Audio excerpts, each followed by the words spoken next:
All right. Yes, ma'am. Mr. Weaver, I'm sorry. Yes, Mr. Weaver. Council. Trying to breathe in and breathe out a little bit. When Ms. Smith started this case off, she talked about Sean Humber being the most nervous person in the room.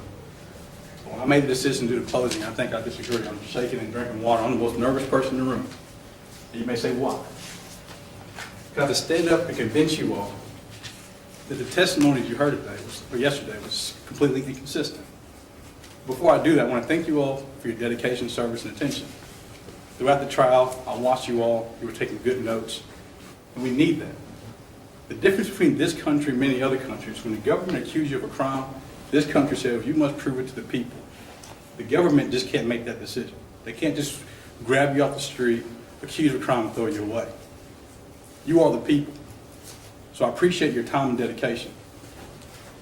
Now, throughout the trial, you may wonder, the attorneys are being so nice to each other. Well, why? There's a difference between business and personal. When I stand up here and I argue about what the government didn't prove, that's not personal. It's not personal against them. It's personal against their arguments. This is business. That makes sense? So I'm about to go through it. I'm going to be kind of harsh on them. But I respect them. I care about them. I'll ask them how today is tomorrow. What is personal is when you take a young man, you sit him in that seat, and you throw this story together, and you give him to the will of the people. Well, that's personal. Throughout this trial, I watch your faces as you listen to inconsistent statements after inconsistent statements after inconsistent statements. The biggest one being, how old was a young man in the house? It is impossible for a police officer to go to a scene, look at a young man, go and take the time to type a report and say the kid is 6 years old. 6 years old. They know the kid was 6 years old. When the officer took a stand, I asked them, in your police report, you wrote down the age of the kid that was in that home that day. They want you to believe when an officer went in that house and saw that 6-year-old boy, that he was mistaken. That in fact he was looking at an 11-year-old teenager. I'm going to play a couple of clips about the testimony of that, because that's going to go into the credibility of the case. Go ahead, play.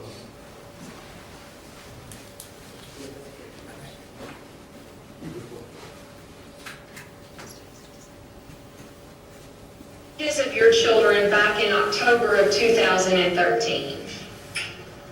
11, 10, 9, 7, 6, and 5. And who did you take to school that morning? My youngest, 5. And what did you do after you dropped the 5 children off at school? I came back home, was getting my oldest son ready for school. And what was his name? Marquise Miller. Okay. And how old was Marquise at the time? 11.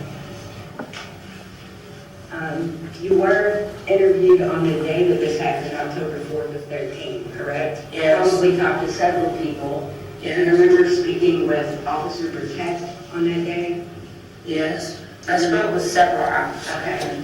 Do you remember explaining something different to him about which of your children was with you that day? No, I only have one child. I'm sorry, I I don't. only have my oldest son with me. There was no other children present. Do you not recall telling him that you had your No. youngest with you? No, all my other kids were in school. Okay. At any point did you give Officer Burkett an age of that child? Now, the only child that I have with me is 11. Did you tell him he was 11 or some other age, or were you asked? No, I don't remember. You don't remember if you gave him an age? I told them my son Marquise, they seen him, they talked to him. He was the only child that was there. Did you tell him how old he was? I'm pretty sure I did, yes. Marquise, Draymond Noble. Thank you. Okay, counsel, your witness. Marquise, how old are you? I'm 13, When's your birthday? March 18. And Marquise, what grade in school are you in? 8th grade, 8th grade. Do you have a favorite subject? math. Now, Marquise, you know what we're here to talk, okay, where do you live, or who lives at your house with you? My parents and my brothers and sisters. Who's the oldest? Me. And how long do you think that you've lived at this house? 2 years. And, is it here in Lexington? Hmm? Do you live in Lexington? Yes, ma'am. You remember who you encountered while on the scene there? Miss Mary, the victim, and her son. Do you recall what the son's name is? No, sir. Yeah. When the police arrived, you talked to them, right? Yes, sir. They asked you questions like your age and how old you are, stuff like that. Yes, sir. You told them you were about 11 then. Yes, sir. So no matter what, they couldn't say you were 16, right? No, I'm 13. You're a big boy. Yes, sir. Yeah, you're only 6-year-old, right? No, sir. No. I don't further questions. Well, another thing you did when you came to the house is you talked to Miss, we'll call her victim, you talked to the woman who was struck, correct? You turned, you saw the son that was there today, right? Right. You said a word that was very peculiar. You said that her youngest son was there, right? Right. And in the course of you doing your investigation, you summarized a report, right? We call that a police report, right? Yes. And you noticed how old that young man was in the house out there, right? Yes. And that man was about 6 years old. Yes. This occurred 2 years ago, right? Yes. So the kid in the house on that day will be about 8 years old. Yes. That kid wouldn't be 13 years old, now, would he? No. All right. Did you interact with the son?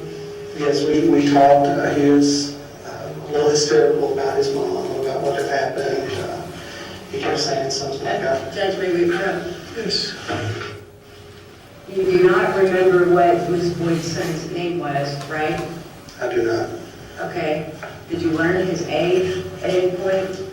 I didn't remember his age. And what you're learning is that the defense is trying their best to show that the story is not just inconsistent, they're not credible.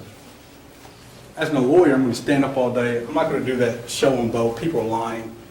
You determine that. Only thing we can do is bring you the facts.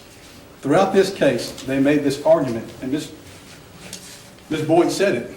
You heard it. I took my 5-year-old child to school. The prosecutor cleaned it up by saying, you took your 5 children to school? Then she says, oh yes, I took my 5 children to school. My oldest was at home. The reason why I play the audio, so you can see the testimony, because if I'm wrong, then they'll stand up, they'll replay it, and I'll be exposed as a liar. They're not going to do that, because you just watch what happened.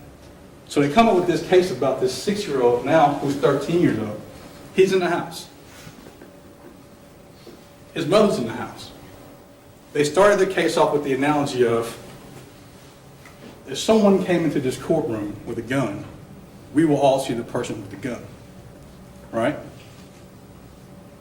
They're trying to explain how a mom and a son story could be inconsistent but be the same at the same time to show that Sean Humber was in the house. Well, he wasn't in the house. You say, well, young man, that's a bold statement to make. You wasn't there. I wasn't there. Ms. Smith wasn't there. The prosecutors wasn't there either. They also explained to you in jury selection that you have to rely on certain things called evidence. They were explaining away the case. Evidence comes in different forms. Evidence comes in the statements that are made right here on the stand. Evidence comes in the form of those exhibits that introduce. That's the evidence. Well, let's talk about it. The then 11-year-old, now 13-year-old Marquise, who not one police officer determined his name, the one officer who was there said he was 6 years old. The other officers who were there didn't say how old he was at all. In fact, when we made age the issue, you didn't notice how the prosecutor never asked how old was the kid you interacted with that day. They never asked those questions. They avoided it. And the question they have to ask when they stand up and give their closing is, well, why would they avoid asking these kind of questions? That's on them. It's their burden. He took the stand and said that a man busted in the house. It was noisy. It was hard to hear. He just busted in. I asked him, and I tried my best not to pick on a 13-year-old child. I don't get points for that. But I said, young man, do you understand what the word busted means? Yes. I said, it was noisy and loud. Yes. That's the testimony they decided to put on the stand. It's their burden, it's their job. They made that choice to put him on the stand. Then they turned around and put his mother on the stand. They did. She said, I didn't hear any noise. I just looked up, my son said there's a man in the house, and I turned around and started yelling at him. How can you have two different people, not with just varying stories, completely different stories? Be careful with that analogy of a man coming in here with a gun, we're all going to see it. That's not what they did. In the prosecutor's opening statement, they talked about Miss Lisa and how she called 911 after seeing Miss Boyd outside in the headlock by Mr. Humber, and she was getting punched by a little boy there. That's the evidence they decided they wanted to give to you. Then they put on two witnesses, and we asked them time and time and out, well, did y'all get in a fight outside? Mother, no, we never touched each other. He never touched me outside, just chased me, dropped the keys. Son, no, he never touched my mother, but chased me, give the keys. How can they stand up and look at you all and say, we proved our case beyond a reasonable doubt, when they're giving you 2 or 3 or 4 different versions of what happened? I doubt seriously they would do that. That leads me to another point. When I come off and I'm picking on people, I'm exposing inaccuracies. It's just blatant, just stories. It makes it seem like the government doesn't have the ability to counter this. I asked the officer, you know when you're on the scene, you know through your 14 years experience, there's going to be a guy like me who's going to stand up and challenge everything you did. He didn't say, well, no. He said, I know. The government is going to kind of protect the victims in the situation when they have the unlimited resources. They're the government. They called the forensic unit out there that day. That's the decision they made. They collected evidence that day. And when they bring it here, they make a choice on what they want you to see and what they don't want you to see. For example, on October 4th, they allege a crime occurred. They allege a crime occurred inside this house. Then, they come to court,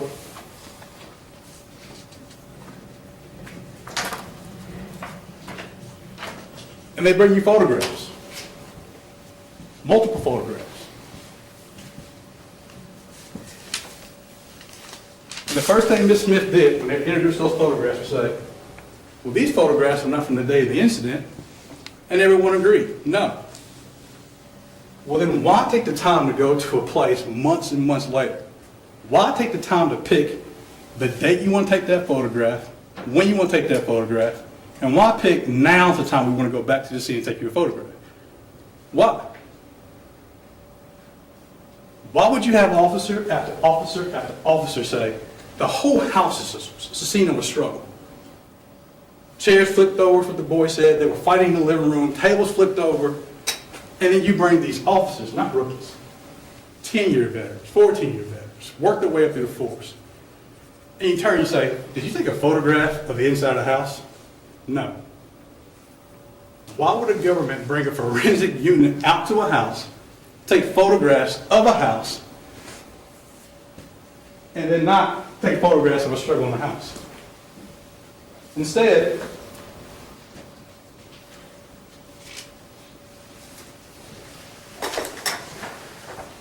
one of the first photographs of the house this forensic unit decided to use was just a picture of I guess the doorway jamb with a dot of blood on it. Why would this government do that? Why would they have this young man sit here, throw him at you this story, and then say, that's sufficient? Why? I'll let them answer it.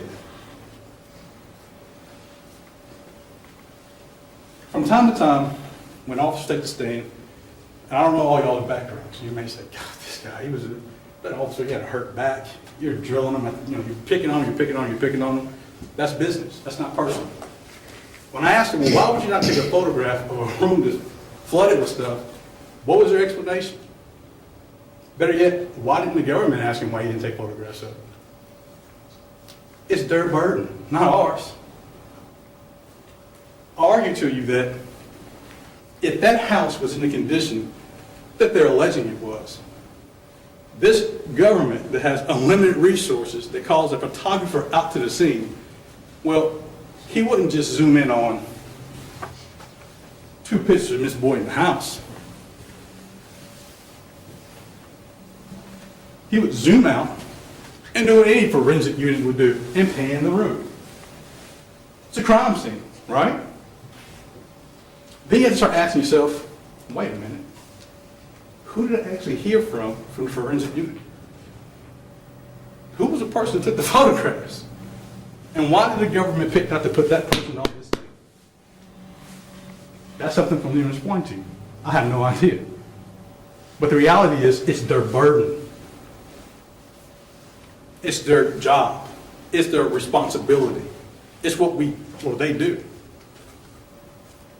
But that officer wanted to make sure that you saw the condition of this boy's mouth. And there it is.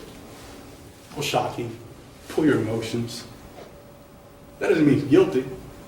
It just means they handpicked what they wanted you to see and give you everything. Some of y'all still not convinced. You say, God, man, this guy, he's picking on the government. That's not right. And if I'm wrong, instead of taking pictures of a house in the condition it is, the officer wants you to see this young man in handcuffs. Why?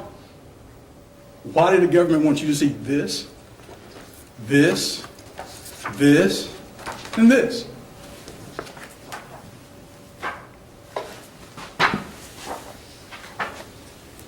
But the condition of the house wasn't important? You cannot allow them off the hook for that. There's no mistakes in this business. It's handpicked. It's their choice. It was really important for you to see the officer hold him up with his hands on his back. You'll see when you go back there. Well, why? Some of y'all come from all different backgrounds. Some of y'all may have law enforcement, law people in the family may say, God, this guy's still picking on the police. That's not acceptable. It's not acceptable to accuse a person of burglary when they're facing a significant amount of time in prison and say, this is all he deserves. This is how you dispense justice. The next photograph of the house is just another picture, zoomed in on the floor. Zooming in on something, not panoramic, not looking back, but zooming in. So what? So you can see blood in this infamous t-shirt. T-shirt.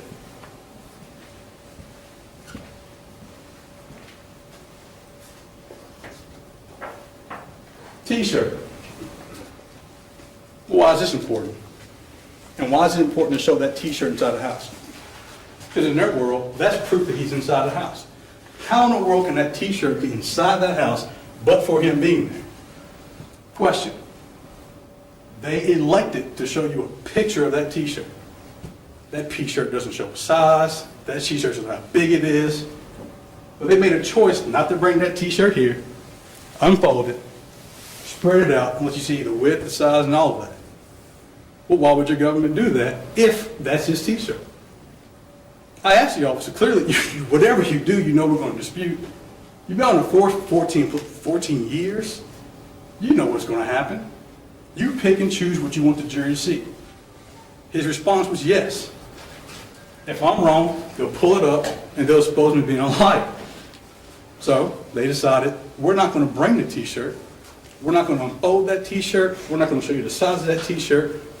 We're just going to select to take a photograph of that t-shirt and show the picture to the jury. That way you have a lip that's bloody, spots on the floor, and the condition of a house in the summertime, some year to next year. I want you to see there's no trespass sign on the fence and a no trespass on the door. And we're going to use this to say that man committed burglary. Here goes the other question to start asking the officer. That forensic unit, you know we're going to dispute that he was in the house. They bothered to take any like fingerprints, DNA analysis, anything? No. Well, why not? It's not the money. They can afford it. Why would they be there at the crime scene, covering their eyes up and picking what they want? Because they know what you're going to see, and they're picking what they want you to see, and they're hoping if you just see what they want you to see, you give them the outcome they want. That's the best thing about America. It's not a mistake I wear this flag. It's what I love about America. That's not going to fly. Why? When you go to your jury instructions, you go to page 4.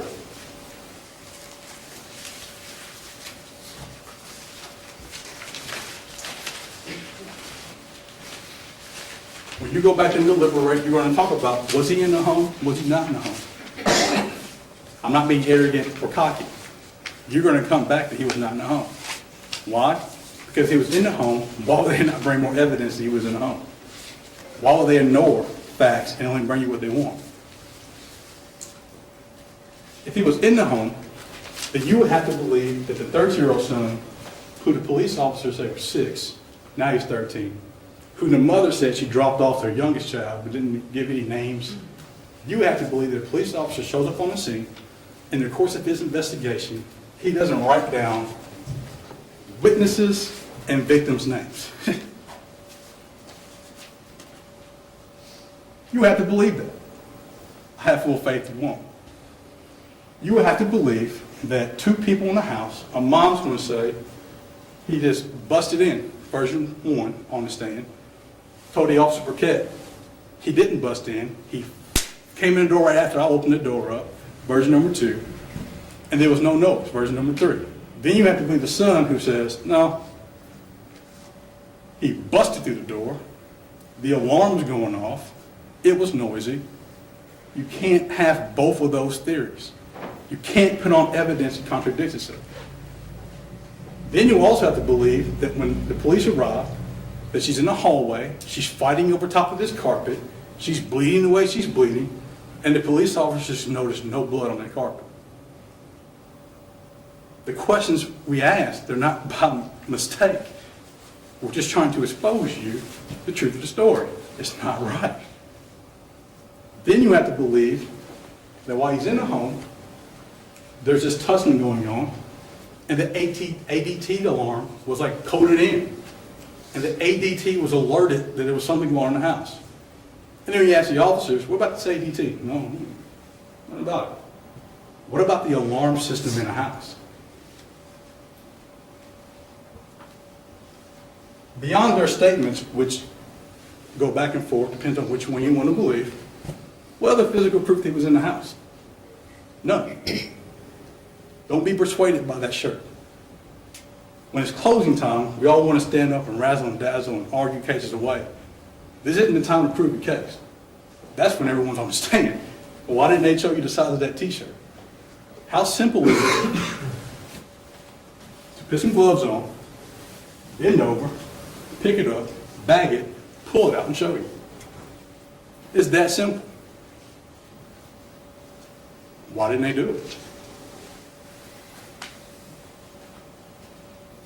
Then, in addition to believing those 2 versions, you have to believe that Miss Jones, the eyewitness, that she was wrong when she called 911. That she didn't see him fight outside. Because that's their story. If it's true, then it's true all the way through. But one of the first things the prosecutor told you in their opening statement was, Miss Jones saw him outside in the headlight fighting, calling 911. How can you have all these different versions and say, we proved our case beyond a reasonable doubt, doubt?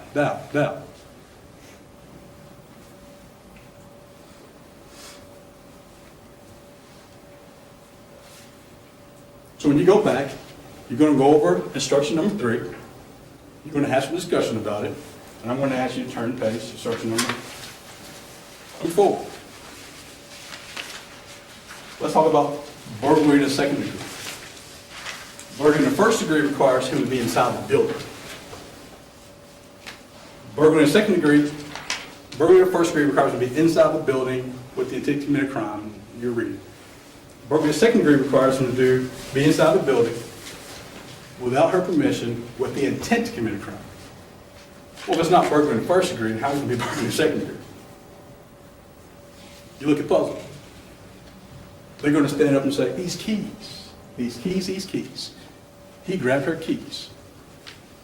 When y'all go back there and talk, I want you all to say, which one of us saw those keys she was talking about? which one of them picked the keys up and took a photograph of them.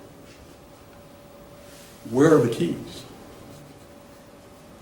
When you get up here, you can say, hey, where's the proof that the keys actually existed? That's why in the beginning, when they pick the jury, they say stuff like, how does the evidence come? There are words, there's physicals. No. If there are keys, and they're alleging this man committed a crime by taking her keys, trying to take her car and stuff, then show me the keys. They made their choice not to do it. It's not by mistake. It's not. So then we don't have to talk about burglary in the second degree because he didn't take anything. He had the intent to commit the crime. There's nothing missing. There's nothing going. So now we're getting into why those photographs are there of the house. We're on page 6 now. We're talking about criminal trespass in the first degree. I'll reread it, but it says that he has to remain in the dwelling without her permission, and he has to remain there, part B. In doing so, he knew he didn't have permission. There was another instruction about him being inside the house, inside the house, inside the house. Conflicting stories, but he's inside the house. So I'm going to ask you all, when you're back to deliberating, skip on to the next part. Criminal trespass in the second degree. Part A says that on this county on October the 4th, within 12 months, he entered or remained upon the premises. Pictures. I'm mistaken the second thing. That's what the pictures are for. Owned by Miss Boyd without Miss Boyd's permission and without her authorizing to do so. And he did so when he knew he didn't have permission. Part C. And then when he did so, the premises in question were enclosed by a fencing or other enclosure, and such enclosure was sufficient to give notice against trespass. That's why we wait months to go back to the scene to take photographs about no trespass, no trespass. That's why. You all can be puzzled. Well, that's not necessarily true. Well, then why take a picture of a sign of a fence if you believe that he committed a burglary? You don't have to have a no trespass inside your home. You don't have to have a sign on your door saying you don't have permission to come in there. The universal sign of not having permission to come in my home is when I shut my door and don't say come in. No signs.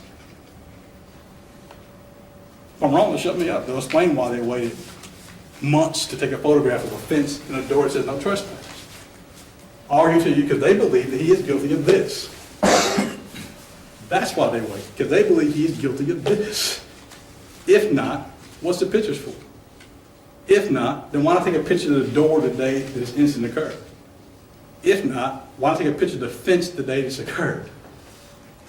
I'll let them explain the case. It's their burden. They're right.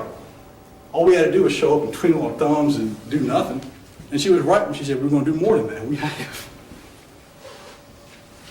So you're going to deliberate on that issue. You're going to sit around and you're going to say, was he on the property? Was he not on the property? But the reality is, that's why Ms. Jones is here. That's why they call her. Because she's saying there's a fight that occurred on the property. On the property. On the property. Well, why would the government put on a witness if they thought they wasn't telling the truth? Because they believe the fight occurred on the property. Why is that? One of the first things they talked about was this, him being across the street, exposing himself or something like that. She probably came home, got in an argument, get off my property, fight occurs. That's the most realistic story you're going to hear all day. Or else, what's the point of calling Ms. Jones if there's no fight outside? Why would that be the first thing you do when you look this jury in the eye and say, a fight occurred outside? Not my words, theirs. So that's what this case is really about. Page number 7. Y'all go back, y'all deliberate about it. One of the things that I don't do when I am nervous, I have full confidence in you all. Last night, Miss Smith was calling me, she wanted to stay up. I went to sleep. I have confidence that people will always do what's right. It's just the way it is. I just believe in people. They get something, they're going to do what's right. Maybe I was raised wrong. I just believe it. Get to the next part. Page number 8. Assault in the 4th degree. There was no disputing. Miss Smith stood up. I saw some of y'all puzzled when she was giving her open, but she told you all. Something happened between them outside. There's no one disputing that something happened between them outside. Does she have a lip that's busted? Yes. Is there any dispute that Mr. Humber didn't cause it? No. It's one of the few times where we look at you all and say, something happened. We'll correct it. He hit her outside. They were struggling, they were fighting. We have no idea why, because the government decided to put on a different case inside the real case. I have no idea whether or not they're fighting. They talked about some indecent exposure. I don't know. And it's not our job to tell you. So you'll probably go back when it comes to page 8 and page 9. You'll talk about whether it was intentional or whether it was one. I can't look at you all and say that it's appropriate for a man to put his hands on a woman. I can't say that. I believe that most people are going to say you should probably walk away, you should probably de-escalate it. I can't argue about those facts. You'll find them guilty on 1 and 2. I don't know which one, but you probably will. When it comes to page 10, giving officer a false name. The officer said he kept saying Jerry Wright, Jerry Wright, Jerry Wright, Jerry Wright. In the beginning, something he's just giving like a false name, which you could probably find he gave him a false name. It wasn't the prosecutor that asked, it was me. Now, Jerry Wright's a prominent defense lawyer in the city, right? Yes. So you have an officer who's interacting with a person or asking questions about a crime and whatnot, and the first thing he's naming is a defense lawyer that most people know.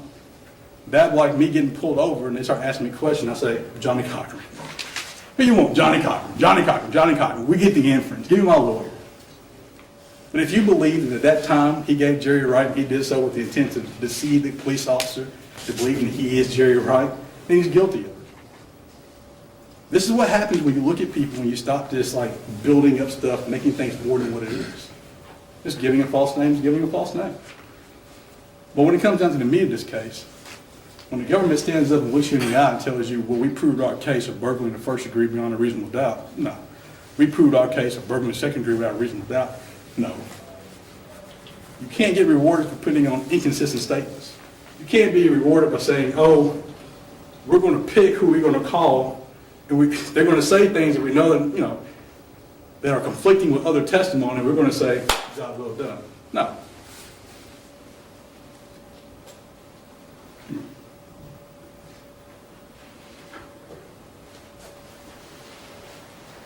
He's fine. He ain't gonna do nothing. You're not gonna do it because when y'all all came in here, you looked him in the eye. You said, I'm gonna give him a fair shake. I'm gonna give him a fair trial. He's not worried about it. I'm not worried about it because we believe in you. You're gonna go back and you're gonna return your verdicts of guilty on probably criminal trespass in the second degree. Because you're going to say that Miss Jones, you can sit back down, when she called 911 and reported that there was a fight going on outside, that she was right. She has no stake in this.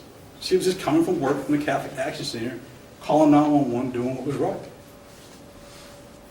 We know this.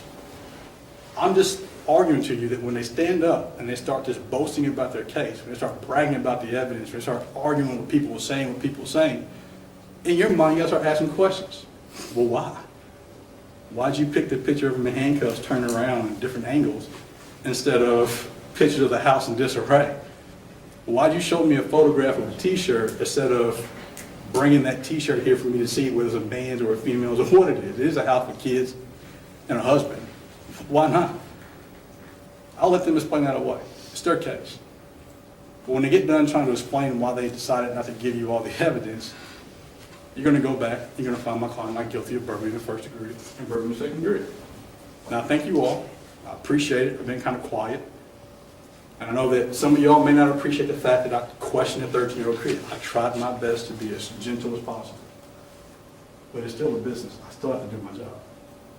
I know that some of y'all saw the officer come in, his back was hurting, soft-spoken, and y'all may say, God, you were kind of rough on him. This is business. It's not personal. If you took my actions personal, when you see me outside, spit on me. That's all me. That's what it is. But it's time for us to be adults. There's a difference between business and personal. It's all business. And you go back there, do your job. I have faith that you're going to do your job. You return your verdicts. They're just. Thank you. All right, Ms. Ridley, thank you.